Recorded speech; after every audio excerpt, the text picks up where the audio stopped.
మేత మీద ఆధారపడి ఈ రకమైనటువంటి అతి స్వల్పమైన మార్పులు ఉండే అవకాశం ఉంది అన్నటువంటి విషయమే కదా ఎన్డీడీబీ రిపోర్ట్ ఇచ్చింది. కానీ మీరేం చెప్తున్నారు? ఈరోజు కూడా మాట్లాడుతున్నారు యానిమల్ ఫ్యాట్ కలిసింది అన్నటువంటి విషయం. మళ్ళీ సిట్ ఏర్పాటు చేసిన తరువాత పంపినటువంటి రిపోర్ట్స్లో వచ్చినటువంటి రిపోర్టుల గురించి మీరు అసలు మాట్లాడటమే లేదు.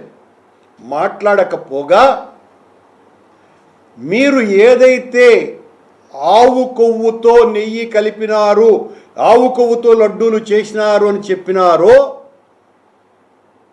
ఆ ట్యాంకర్లను తిరిగి మీరే లడ్డూలు తయారు చేయించినారు గుళ్ళకి పంపించి.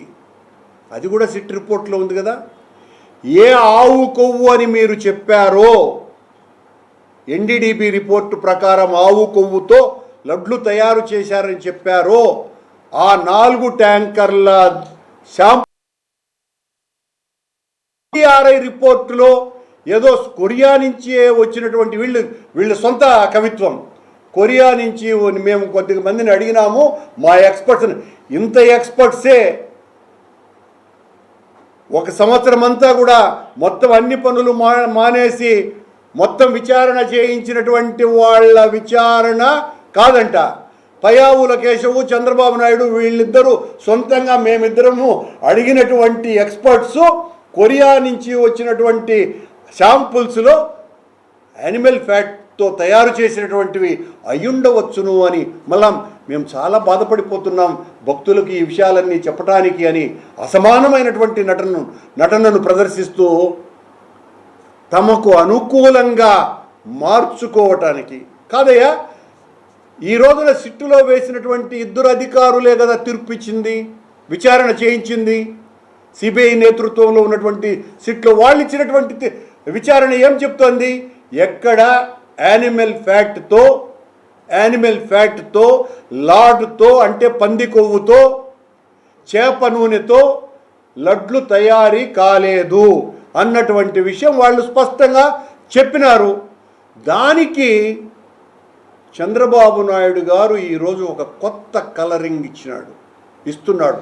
తన భాగస్వామ్య పార్టీలతో జగన్మోహన్ రెడ్డి గారి మీద వెంకటేశ్వర స్వామి లడ్డూను ఒక చేతి బాంబుగా తయారు చేసి జగన్మోహన్ రెడ్డి గారి నెత్తి మీద దైవద్రోహానికి పాల్పడేటువంటి వీళ్ళు.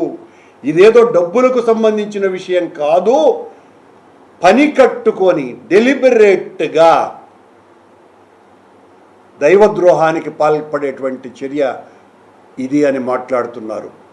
ఎక్కడ సిట్ ఒక్క చోట కూడా యానిమల్ ఫ్యాట్ కలిసింది అని వాళ్ళు నివేదికలో ఇవ్వకపోయినా ఇచ్చినట్టుగా మీ సొంత కవిత్వాలతో అల్లి మేము అడుగుతున్నాం కదా, మేమెక్కడా కూడా కల్తీ జరగలేదు అన్నటువంటి విషయాన్ని చెప్పటం లేదు. నువ్వంటున్నటువంటిది ఏంటిది?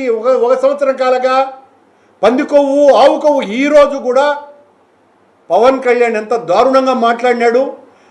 మొన్న జరిగినటువంటి ఆయన శాసనసభ సమావేశంలో నేనేమి అలా మాట్లాడలేదు, ఆనాడు నాకు ఎవరో చెబితే ఆ రకంగా మాట్లాడాను, ఆ లడ్డూలను అయోధ్యకు పంపించినటువంటి లడ్డూల విషయంలో అని చెప్పినటువంటి వ్యక్తి ఈ రోజున మళ్ళీ ఈ పత్రికా సమావేశంలో ఈ రోజున అన్ని విషయాలు తెలుసుకున్నాను నేను. ఆ లడ్లల్లో అయోధ్యకు అత్యంత పవిత్రమైన ఆ దేవాలయానికి పంపించినటువంటి లడ్లన్నీ కూడా ఈ పంది కొవ్వు, ఆవు కొవ్వు, చేప నూనెతో తయారు చేసి పంపించినటువంటివి అనేటువంటి మాట మాట్లాడతాడు. దీనికి పవన్ కళ్యాణ్కి చాలాసార్లు స్పష్టత ఇచ్చినాం మేము. ఆ లడ్లని, ఆ 1,00,000 లడ్లని పంపించింది ఈరోజు నీ ప్రభుత్వంలో ఉన్న పాలక మండలి సభ్యుడైన సౌరభ్ బోరా అనేటువంటి పాలక మండలి సభ్యుడు.